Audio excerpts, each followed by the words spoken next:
Olá, eu sou a Maria Paula Malheiros. E eu sou a Marcela Oliveira. Está começando o Papo de Futuro, uma série de entrevistas sobre o mundo pós-pandemia.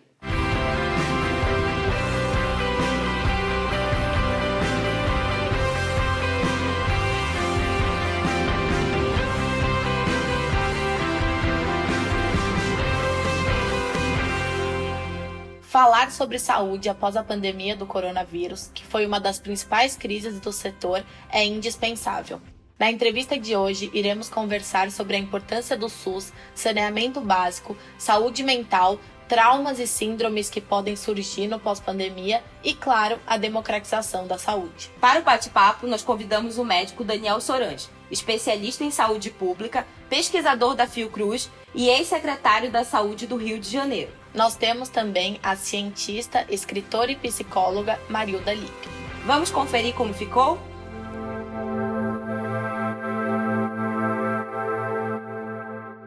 Daniel, muito obrigada. Marilda, muito obrigada pela presença.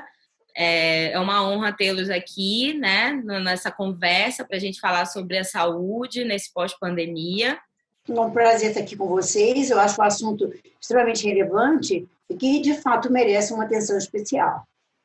Então, Marilda, falando sobre a pandemia causou muitas mudanças na saúde pública, na saúde física, mas a área dos cuidados psicológicos também se destacou muito. Alguns especialistas até dizem que os transtornos mentais vão ser a segunda onda de estragos à saúde, né? E que o afrouxamento das medidas e a volta ao normal pode causar um impacto negativo no emocional de algumas pessoas. Na sua perspectiva, quais doenças psicológicas podem desencadear dessa volta ao normal e como as pessoas podem se preparar? Olha, a situação realmente é imponderável, né? Nós nunca mesmo havíamos imaginado que o mundo inteiro estaria usando máscara, que o mundo inteiro estaria em isolamento. Então, para se adaptar a essa situação atual, o ser humano precisou fazer um esforço muito grande de adaptação. Quando você faz esse esforço de adaptação, você entra num processo de estresse e você gasta suas energias adaptativas. Muito bem, então o povo agora, depois de vários meses de isolamento, está acostumando, está no processo de adaptação a este novo normal. Quando nós interrompemos a pandemia e voltamos a ter uma vida como era antes, pelo menos parecida, o que acontece? O ser humano vai ter que se adaptar. Então, veja, de uma grande adaptação que ele foi obrigado a fazer, ele terá agora uma nova adaptação. Isso significa mais desgaste de energia adaptativa, isso significa mais um esforço mental para ele poder chegar ao nível de poder funcionar na sociedade nova, que será diferente da anterior. Com essa necessidade de adaptação, o nível de estresse do ser humano fica muito alto, porque o estresse é fruto da necessidade de a gente se adaptar. Então, quando o estresse é muito elevado, o teu sistema imunológico sofre uma queda. Quando isso ocorre, o ser humano fica suscetível a pegar todas as doenças que estejam ao redor, ele fica vulnerável para ter doenças pré-programadas pela sua genética. Então, o que a gente espera? Que após a pandemia, que ao retorno do trabalho, nós vamos ter pessoas mais doentes, pessoas com depressão, pessoas com alto nível de ansiedade e também com crise de pânico. Então, o prognóstico é que a nossa sociedade está mais doente, mentalmente falando. Tá? Sem contar que provavelmente muita gente está lidando diretamente com pacientes afetados.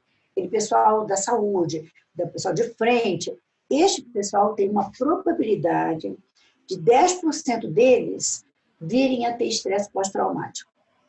Então, doutor Daniel, antes da pandemia do novo coronavírus, existia uma discussão sobre a privatização do SUS, né? E com a pandemia, o SUS se mostrou um agente público indispensável. como em contenção de danos, de fato, né? Se não fosse o SUS, de repente essa pandemia estaria sendo muito pior. Então, nesse sentido, qual é o impacto que a Covid-19 tem na saúde pública do país? Eu acho que, Maria, todos os países desenvolvidos têm sistemas universais. É muito difícil você ver um país desenvolvido que não tenha um sistema de saúde universal e forte.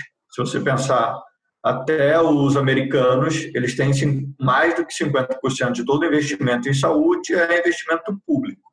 Se pegar ingleses, canadenses, cubanos, australianos, espanhóis, portugueses, são todos sistemas de financiamento público muito forte e uma provisão de serviços públicos bastante importante. Eu acho que a Covid vem mostrar que países em que tem sistemas universais, o desempenho de fato é melhor e estão mais preparados para isso. Isso não só no período de pandemia, como para qualquer período. Há uma discussão entre o tipo de provimento dentro do Sistema Único de Saúde, se esse tipo de provimento ele tem que ser público ou tem que ser privado. Eu acho que essa discussão se mantém, mas o princípio essencial do sistema, que é um princípio de redistribuição de renda, que é um princípio de solidariedade, de um estado de bem-estar social, ele só se fortalece nesse período pós-pandemia. Até porque a maioria dos sistemas de saúde do mundo cresceu após períodos de crise. Se você olhar o exemplo do NHS, que foi um sistema que teve um excelente desempenho no tratamento para a Covid-19 e no combate à pandemia, inclusive a vacina de Oxford é mais promissora, inclusive as recomendações de isolamento, as recomendações de organização do sistema vieram a maior parte do NHS, e também a confiabilidade deles nos protocolos clínicos através do NICE, vieram desse sistema. Foi um sistema que foi constituído após a crise da Primeira Guerra Mundial. É interessante ver que, às vezes, a gente precisa de ter um momento de crise terrível como essa para poder pensar e descobrir o que realmente é de valor para a população, né? Você vê, é de se esperar agora que as coisas melhorem também no sistema universal, que ajude realmente o povo, esteja disponível para quem não tem toda essa possibilidade de planos de saúde privados e tudo. Eu acho que a pandemia, no final das contas, vai mostrar essa tremenda necessidade de um financiamento maior, né, de um investimento maior no SUS. Inclusive na área da psicologia, né, doutor? Porque também, você vê só, não é só na área da saúde física. A área de saúde mental vai ser extremamente afetada no momento, né, de pós-pandemia, e vai muita gente precisar de ajuda para depressão, ansiedade, pânico. E o Sistema Único de Saúde precisaria também ter um up, né, ser incrementado para acomodar mais essa necessidade, essa demanda que está surgindo agora, né? Então, pegando até o gancho do que a senhora falou, uma parcela da sociedade não tem acesso efetivo a tratamento de saúde mental, né? E existe algum projeto para democratizar esse serviço, a fim que a população mais pobre também consiga esse apoio? Eu não sei se o doutor Daniel está sabendo alguma coisa sobre isso. O que nós temos visto são instituições particulares que estão criando programas para atender esse público. O IPCS, por exemplo, o Instituto de Psicologia e Controle do Estresse, tem um programa que é de treino de controle do estresse emergencial, em que as pessoas podem acessar através de um número do WhatsApp e é marcada uma consulta gratuita com um profissional especializado no ramo do estresse, e há esse direcionamento para aliviar a ansiedade, para lidar com aquela crise que a pessoa pode estar enfrentando no momento. Mas isso é uma iniciativa particular. Não sei se o governo está programando alguma coisa mais ampla. Talvez o doutor Daniel saiba alguma coisa sobre isso, aí do SUS e tudo. Eu acho que na pandemia a gente viu muito a importância da saúde mental, né, Marilda? Eu acho que não teve uma pessoa que não teve um momento de sintomas de ansiedade ou sintomas de depressão, isso foi muito comum. Quem acompanhou aí os pacientes, quem acompanha pacientes como eu, por exemplo, que sou médico de família, a gente percebe isso fica muito evidente no dia a dia. Então, vai ser necessário, nesse período pós-pandemia, fortalecer as ações de atenção primária e também as ações de saúde mental. Não tem como a gente superar esse momento sem fortalecer essas estruturas.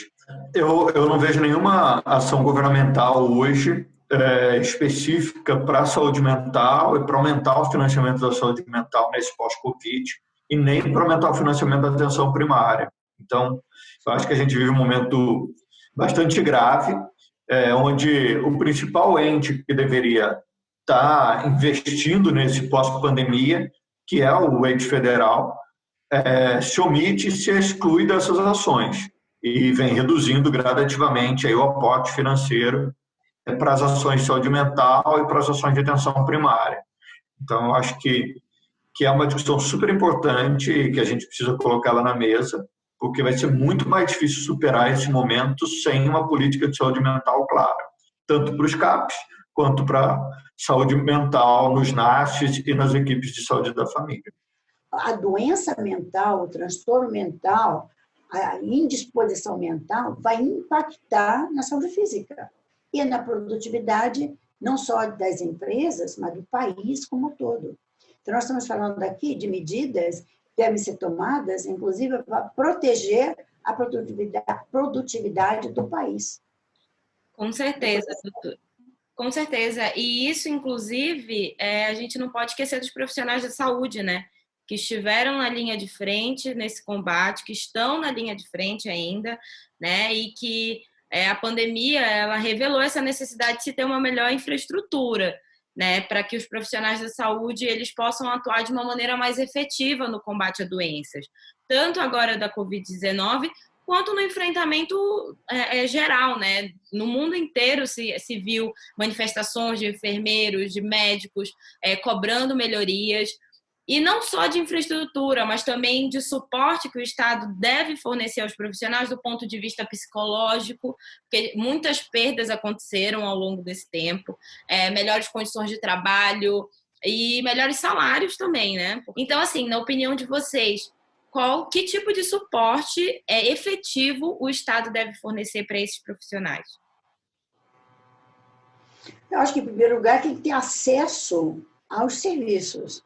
Em segundo lugar, precisa-se terminar com o estigma do transtorno mental, porque muita gente sofre de depressão, muita gente sofre de ansiedade, tem vergonha de admitir que tem. Até porque, às vezes, quando admite que está sofrendo de depressão, é estigmatizado no ambiente de trabalho e, às vezes, até na família. Então, você vê, nós temos aí que ter uma campanha de desmistificar o que é um transtorno mental. Tá? Transtorno mental não é culpa de ninguém. Transtorno mental ocorre como poderia acontecer um câncer, uma doença qualquer. Então, a desmistificação é parte de uma campanha que deveria ser feita em nível nacional. Isso, em segundo lugar, garantir o acesso das pessoas a profissionais. Porque se não há acesso, se a pessoa precisa de uma ajuda, vai em um determinado local, não pode pagar por isso, ela fica também numa posição de alta vulnerabilidade. Não, eu concordo 100% com a doutora Marilda aí. Eu acho que a primeira coisa que a gente tem que estar preocupado é com acesso. É necessário ter acesso aos serviços de saúde mental e aos serviços de atenção primária. Se a gente pensar que durante essa pandemia reduziu o número de equipes de saúde da família, que durante a pandemia reduziu o número de profissionais nos núcleos de apoio à saúde da família, reduziu aí o financiamento aos CAPs, a gente vai ter um problema de acesso. E, Marilda, a respeito dos tratamentos psicológicos em geral, muitos profissionais da área começaram a atender por videochamada, né, nessa pandemia. E, sem dúvida, esse método foi muito essencial, principalmente para os pacientes que já tinham condições psicológicas pré-existentes. Você acredita que essas consultas via videochamada, call, vão continuar no pós-pandemia ou o espaço físico do consultório é extremamente importante para o tratamento? Olha, eu acho que o espaço físico é muito importante, eu acho que o tratamento presencial tem que ser mantido, mas, ao mesmo tempo, a abertura que foi dada pelo Conselho de podermos atender à distância é algo fantástico, porque há muitas pessoas que estão em cidades muito distantes, estão em locais, às vezes, que não tem como se locomoverem. Há pessoas que estão doentes fisicamente, que não têm condição de se locomoverem para o local do atendimento e que estão procurando ajuda. Então, esse atendimento online, seja por Skype, WhatsApp, plataformas e tudo, é fundamental. Eu acho que deve ser mantido após a pandemia para garantir acesso a essas pessoas. Uma pessoa muito idosa, uma pessoa doente, uma pessoa que não tem companhia, que mora em lugares muito afastados, porque o trânsito, por exemplo, São Paulo, Rio de Janeiro, o trânsito é terrível. Então, às vezes, uma pessoa para ter uma consulta, para se deslocar até o consultório da terapeuta, ele gasta não só os 45 minutos, 50 minutos de sessão, mas ele gasta mais de 2 horas no trânsito. Então, isso inviabiliza para muita gente. Então, essa modalidade de atendimento à distância vai facilitar muito a vida das pessoas, mas eu não acredito que deva ser interrompido o atendimento presencial. Eu acho que há pessoas que vão preferir o presencial, que gostam de estar ali presente, e tem mais. Quando você atende presencialmente, você vê como a pessoa entra na sua sala, como a pessoa se movimenta, os gestos. Você tem ali um conhecimento de comportamentos não verbais que ajudam até a formar um diagnóstico do quadro que você está vendo. Então, o atendimento presencial não pode ser negligenciado, mas, no momento, essa abertura está ajudando muita gente. A telemedicina veio para ficar, já vinha crescendo muito. A maioria das equipes de saúde da família e unidades públicas de saúde tinha um contato remoto muito pequeno com o seu usuário. Você pensar que muitas unidades não marcavam consultas pelo telefone, que muitas unidades não faziam acompanhamentos mínimos de acesso remoto, que algumas unidades não tinham e-mail para os pacientes se comunicarem. Eu acho que isso é inadmissível no mundo de hoje. Eu acho que a pandemia mudou isso radicalmente, vai ser muito difícil a gente voltar ou retroceder em relação a isso. Os benefícios da tecnologia são palpáveis e estão no dia a dia. É claro que isso tem que ser usado com moderação e com parcimônia, não é para substituir o que já tem, mas os benefícios são claros e evidentes. Assim, o contato remoto com os pacientes de saúde mental nesse período de pandemia foi essencial, foi fundamental, é indiscutível. A facilidade de acesso para alguns pacientes que não tinham Covid, que não podiam acessar as unidades, é indiscutível, muito difícil a gente voltar em relação a isso. Só tem que ter um cuidado especial, que é com a lei dos cuidados inversos, que muitas vezes quem mais precisa não consegue ter acesso. Então, muitas vezes, o paciente que mais precisa, ele não vai conseguir fazer um acesso remoto, ou por questões financeiras ou por próprias questões da sua própria doença. Então, vale uma atenção especial de todas as equipes para se cuidar da lei de cuidados inversos. Então, quem ficar atento que, às vezes, quem mais precisa não vai conseguir acessar os serviços dessa maneira. Mas, de maneira geral, veio para ficar, não tem discussão, e isso já acontecia em vários outros países do mundo, e, com certeza, a nossa realidade mudou, e a gente vai ter que estar atento a isso. E falando sobre a volta ao normal, de novo, que a gente tinha começado a conversar, tem algumas pessoas que não veem a hora de voltar à vida, às suas atividades, e outros que se acostumaram a estar dentro de casa. Com isso, veio à tona um termo que é chamado de síndrome da cabana. O que seria essa condição psicológica e qual a melhor forma de lidar com ela? É fascinante ver como o ser humano tem uma habilidade extraordinária de se adaptar. Tá?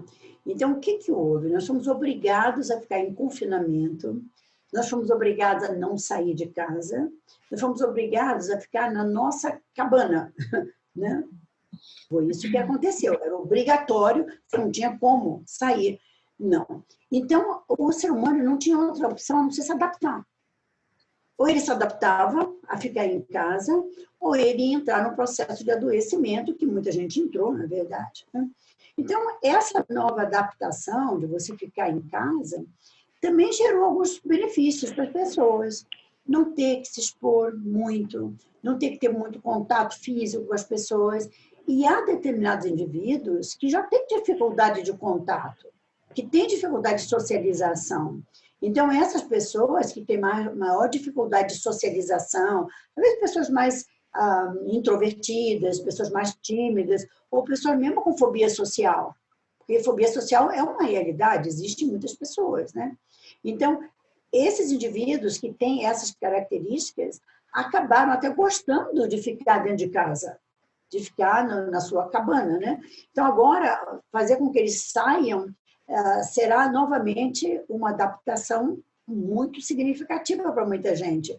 E para aqueles que já tinham dificuldade de socialização, o ficar em casa foi uma tranquilidade, porque eles não tinham que estar ainda saindo, conversando, tocando, né? Tendo um contato social mais acirrado. Então, essas pessoas vão ter dificuldade agora com a nova adaptação. Né? Essa síndrome quer dizer você gostar de ficar na sua toca, de ficar quietinho no seu canto, né? E para finalizar aqui, a última coisa que a gente quer saber, Daniel, para você, qual foi o maior impacto na medicina mundial, o coronavírus, essa pandemia aí? Eu acho que o coronavírus ele traz uma reflexão de mundialmente que não se pode misturar ciência com política. Isso foi muito danoso nesse período da pandemia, isso ficou muito, muito marcado.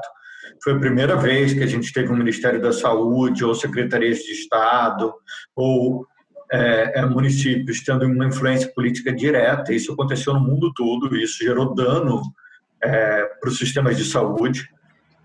Alguns políticos se apropriaram de medidas de saúde pública para interesses pessoais ou até para prescrição de medicamentos sem evidência científica. Eu acho que isso é gravíssimo, mas também ficou um ensinamento de que isso não é bom, inclusive para os políticos.